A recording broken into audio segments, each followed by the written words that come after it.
Kusilvak Career Academy was an idea, and that idea was to give our students from our district in all 10 sites access to career and technical education. Russian Mission, Pilot Station, Mountain Village, Volokhanok, Imanok, Nunamikwa, Kotlik, Scammon Bay, and Hooper Bay.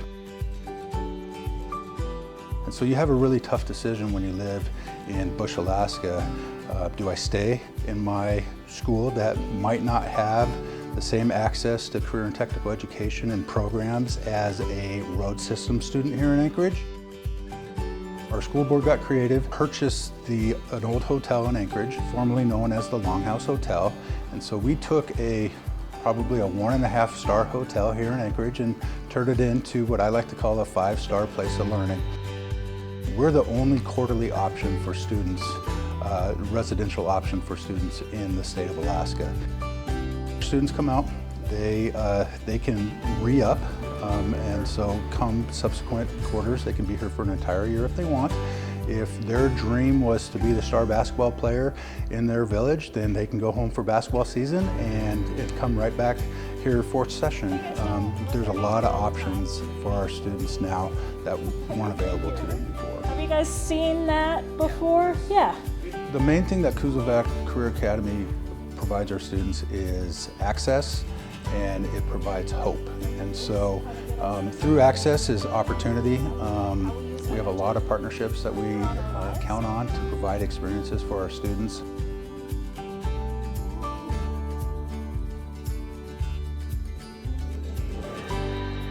My name is Colleen Fisk. I'm here with the Renewable Energy Alaska Project, or REAP.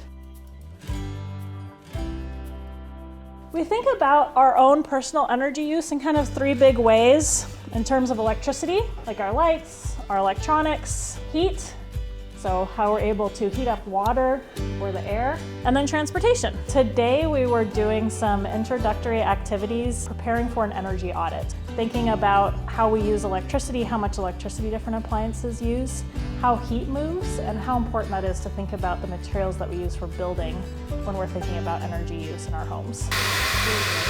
So the first thing that we did, we call it Be an Energy Star. So we have the students measure the electricity usage, the wattage of different appliances. We plug in an electricity monitor, they turn on the appliance, and they see how many watts that it's using.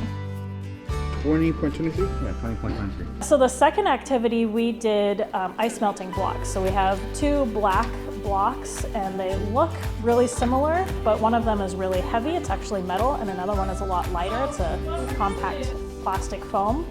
And I had them guess, when we put ice cubes on them, what would happen? How would the ice cubes melt? Would they melt faster on one or the other? This is simply incredible. And so they really saw that on the metal one, the ice cube melted so much faster because it conducts heat really quickly. And then I helped make that connection between our building materials. While we don't want to build with materials that move heat quickly, we want to use things that insulate, that keep heat in and not moving quickly.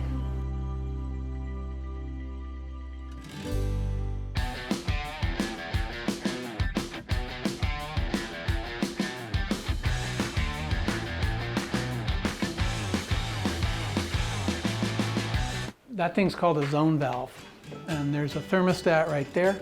My name is Jim Fowler. I'm an energy efficiency nerd. See the plastic venting coming out of the top of those? That tells me that they're high efficiency, what's called condensing boilers. My company is Energy Audits of Alaska. I've been doing commercial energy audits throughout the state for the last 12 years. I'm here at the Kusilvak Academy to talk with junior and senior high school students. We had a fun time, talked about careers in energy efficiency, what types of jobs are available in this state, both rural and on the road and rail belt. I see new windows here, and they look like triple pane windows, which is really good. We did some evaluation of their energy consumption here, both gas and electric. Compared that to some other buildings, similar use and occupancy. The clearance under that door and under that door, so they need new sweeps and they need weather stripping on the doors. This door is not actually closing. That's a problem. When we did a walk through the boiler room, we went through one of the classrooms where they're replacing fin tubes and zone valves. So the primary reasons building owners have energy audits in rural Alaska, two reasons. One is to reduce their cost, but as importantly, it's to qualify for grants for improvements.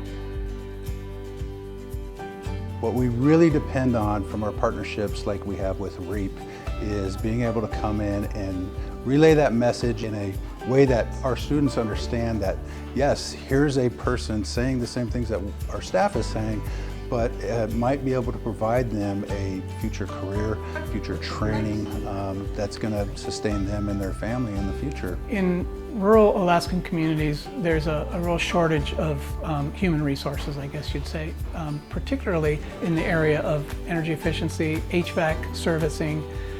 So if even one of these kids gets an interest in it, that person could significantly impact the energy efficiency and the energy costs in that community. So watts, that's our base unit we were just using. I hope that they took with them that they have the power to make changes in their own lives and their communities. We believe here at Kusilvak Career Academy that we have the next generation of workforce. We just need to develop them.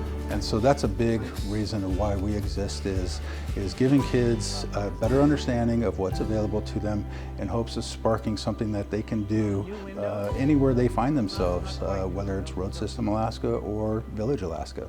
Kiana, thank you. Have a great day.